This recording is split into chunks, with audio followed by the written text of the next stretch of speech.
তুমি কি চান্স পেয়েছো? আমি 2017 এ WBCS এক্সিকিউটিভে 20 র‍্যাঙ্ক করেছি। 20 র‍্যাঙ্ক করেছি।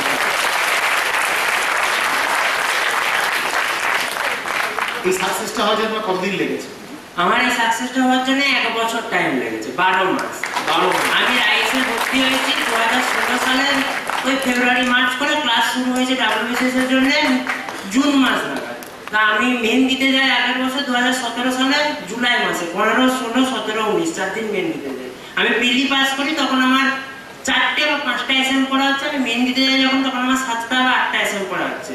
আমাকে রাইস সব কিছু দিয়ে হেল্প করেছে। পিলির আগে স্পেশাল ক্লাস দিয়ে আমাকে বলেছে ঠিক আছে তুমি পড়ে নাও। স্যাররা আমাকে সর্বত হেল্প করেছে। মেনের আগে আমাকে এক্সট্রা করে বা আমাদের সবাইকে এক্সট্রা করে ক্লাস দেওয়া হয়েছে, আমি ক্লাস করেছি। ক্লাসে আমি ফাঁকি দিই নাই। আর স্যার আজকে বলছিলেন যে মান্থলিতে 30-40 পাওয়ার কথা, আমি কোনোদিন 30-40 পাওয়ার কথা ভাবি না, ভেবেছি 30-40 কম পাবো ম্যাক্সিমাম। আমি এখনো একটা মান্থলিতে 160-এর নিচে নাম্বার পাই। রাইসের সব কিছু, আমার অবদান 1%, রাইসের অবদান 99%। ছাত্রছাত্রী হিসেবে নিশ্চয়ই এটা আমাদের সৌভাগ্য যে এই ধরনের ভাবনা ভাবা। এই যে দেখো অনেকেই ভাবে যে সরকারি চাকরি মানে একটা দীর্ঘমেয়াদী প্ল্যান, পঞ্চবার্ষিক পরিকল্পনা। আমার মনে হয় যে তাদের চিন্তা ভাবনায় সবচেয়ে বড় আঘাত তুমি করতে পারলে যে 12 মাসের মধ্যে একটা WBCS পরীক্ষায় চান্স পাওয়া যায় কিন্তু। এবং এটা তো গবেষণা নয়, আর এটা কি হচ্ছে ভীষণভাবে ট্যালেন্টও দরকার হয় না, একমাত্র প্র্যাকটিস আর কনসেন্ট্রেশন। সো আমার ছাত্রছাত্রীদের তুমি কি বলবে যে এই যে তোমার অল্প বয়স, অল্প সময়ের মধ্যে তুমি এখন WBCS এক্সিকিউটিভ হতে যাচ্ছ, তোমার তো হোয়াটসঅ্যাপ করতে ইচ্ছে করছিল? হ্যাঁ, আমার ফেসবুক কোনো অ্যাকাউন্ট নেই, হোয়াটসঅ্যাপ নাই। বেঁচে গেছো।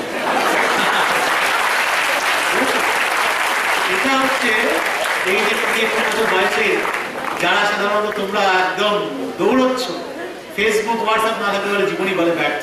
ত্যাগটা করতে শেখো, তোমাকে জীবন সব ঘুরিয়ে দেবে। ত্যাগ করতে শেখো জীবন।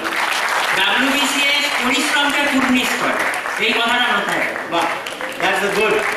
যে WBCS পরীক্ষার সাকসেস হচ্ছে পরিশ্রমকে কুর্নিশ করে, বুঝেছো? তোমাদের পরিশ্রম করতে হবে আর তার মধ্যে সফলতা। আর একটা কথা, এই তোমরা কখনো ভেবো না, তোমরা তো নতুন স্টুডেন্ট, কখনো ভেবো না যে আমি 2বার দেবো 4বার দেবো। কেন দেবে 2বার 4বার? একবারে যে পরীক্ষাটা পাওয়া যায়, সমস্ত পরীক্ষায় একবারে পাওয়া যায়। রাইস যা পড়ায় সেগুলো কনসেন্ট্রেট করো। কখনো ভেবো না আমি বেশি জেনে গেছি, ভাববে আমি কিছু জানি না। নিজের অহংকারটাকে ত্যাগ করো, নিজেকে মাটিতে নামাও। আমার বাবা বলতো শ্রদ্ধা বানো লবতে জ্ঞান, শ্রদ্ধা দিতে শেখো মানুষকে, স্যারদেরকে। জীবন তোমাকে ফিরিয়ে দেবে। রাইস আমাকে সব দিয়েছে। আমি তোমাকে বলবো যে সত্যিই তাই, যারা আমাদের হিস্ট্রি ক্লাস নেয়, যারা হিস্ট্রি মাস্টার ডিগ্রি কমপ্লিট করে এসছো, তাদের মনে হয় আরে স্যার কি পড়াচ্ছে, আমি তো master degree from Presidency college history.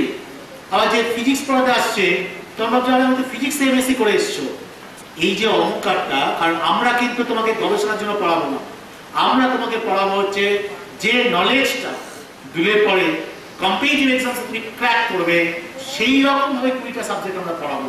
এই টিচারদের কাছে কিন্তু সেইভাবে ভাবতে হবে এবং সেটাকে নিতে হবে।